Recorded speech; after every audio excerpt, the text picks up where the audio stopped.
اللہ الرحمن الرحیم قل هو اللہ احد اللہ الصمد لم یلد ولم یولد ولم یکن له کفوا احد۔ اور آج کے اس پروگرام کی صدارت جو ہے وہ بہت بڑا نام نثر کے حوالے سے، شاعری کے حوالے سے، تنقید کے حوالے سے، نظم کے حوالے سے بہت سی جہات ہیں جن پہ ان کو دسترس حاصل ہے۔ ہمارے لیے مشرف رام ہیں جناب غلام حسین ساجد صاحب سے ملتمس ہوں کہ آپ کرسی میں صدارت کریں۔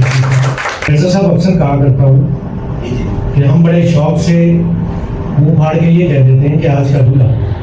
جس وقت بھی کوئی مشاعرہ ہو یا صاحب کتاب اگر میل ہو تو ہم دلہن کیوں نہیں کہتے ہیں؟ تو آج تو ویسے بھی وہ نیلی ساڑی میں دلہن لگ رہی ہیں، سو اس لیے میں آج کی حد تک کہہ سکتا ہوں الف اندھیرے کا انسان رہا ہے، افسانوں کی کتاب کی وہ ہے۔ محترمہ فاطمہ عثمان سے ملتمس ہوں کہ آپ تشریف لائی۔ یقیناً حقدار ہیں اور ہم بڑے خوش وقت ہیں کہ لاہور میں محاورہ جیسی ایک ایسا ادارہ موجود ہے، اور پھر بالخصوص اس وقت دو بادشاہ ہے کہ جب وہ ایک مسترد اور بہت سینئر شاعر بھی ہے، سو کتاب کی سینس کو اور کتاب کو سمجھنے والے انسان اور اس کتاب کو رسۂ شعور پہ لانے والی ہستی میں محترم خالد شریف صاحب سے ملتمس ہوں کہ آپ اسٹیج پر۔ کچھ ہستیاں ایسی ہوتی ہیں کہ جن کا ہونا بابرکت ہوتا ہے، اور ہم الحمدللہ خوش نصیب ہیں، خوش وقت ہیں کہ آپا سلمہ اوان کے دور میں زندہ ہیں، اور آپا آپ سے ملتمس ہیں۔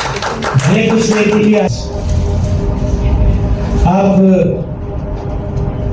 ماہر نفسیات ہیں، آپ نے بطور معلم بہت عرصہ گزارا، بہت سے نفسیات دان پیدا کرنے ہیں۔ میں ملتمس ہوں ڈاکٹر امجد طفیل سے کہ آپ تشریف کریں اور ہمارے خصوصی کی نشست کے میزبان ہوں۔ ہمارے دیگر مہمانان خاص میں میجر سردار بیگل صاحب موجود ہیں، اور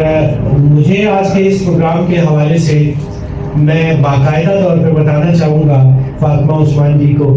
کہ جتنی کالز شاید ان کی آئی ہیں اتنا کسی کا بھی نہیں، شاید آپ کی بھی نہ ہو، کہ جتنا انہوں نے پروگرام کے حوالے سے، اس کے انتظامات کے حوالے سے سنجیدگی کا اور ذمہ داری کا احساس تھا، تو آپ کو یقیناً میں تو شکر گزار ہوں آپ کو بھی بتاؤں۔ اس سے پیشتر کے اہم کتاب پہ گفتگو کا آغاز کریں، سی ٹی این کی ایک روایت ہے، اس حال کی ایک روایت ہے کہ اس کا آغاز کسی بھی پروگرام کا تلاوت قرآن مجید کے بعد قومی ترانے سے ہوتا ہے۔ سو میں آپ تمام احباب سے ملتمس ہوں گا اور اپنے دوست سے کہوں گا کہ وہ قومی ترانہ جو ہے وہ پلے کیجیے، اور آپ احباب سے درخواست کروں گا کہ آپ قومی ترانہ کے احترام میں جو ہے